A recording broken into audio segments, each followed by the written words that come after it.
The United States is in a perpetual state of war because the bankers control the politicians and they read the script as given to them by the banksters, and they make huge amounts of money off of this. What this gentleman is saying about the United States not wanting war, not wanting to get involved is like Iraq 2.0.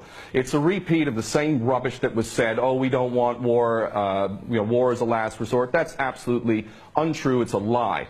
Those that are in government are nothing more than prostitutes who are carrying out the orders of those who are in charge of them, and those that are in charge want another war. And part of that is what we discussed earlier, the Greater Israel Project, to destabilize any Arab regime which might have any kind of autonomy and self-determination. Any regime in the Arab world that is not an absolute puppet cannot be tolerated. And who are the nations that we target?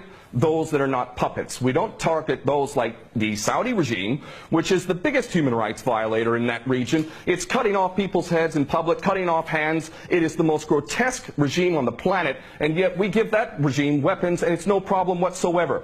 The duplicity and hypocrisy of the United States and the West can't even be measured. It is so enormous. And these mouthpieces, such as this gentleman in Washington, is only doing a disservice to himself and his country. And the fact is that American sons and daughters will get involved in this yet again, and these chicken hawks who are pretending to care about the Syrian people are going to be sacrificing not their own sons and daughters. I would like this man to send his sons and daughters and his grandchildren off to Syria when this turns into a greater conflict, because this is what we're flirting with, is a world war. A third world war. This is not a joke. We are flirting with a third world war on the basis that apparently we care so much about the Syrian people, just like we care so much about the Iraqi people and the Afghani people. The only people that buy this sort of stuff are either bought-off prostitutes or the dumbest of the dumb. And we're also led to believe that Assad is the dumbest idiot dictator on the planet now, isn't he? Because he invited UN inspectors to come in, and he brought them in on the very day that they come in. He decides to attack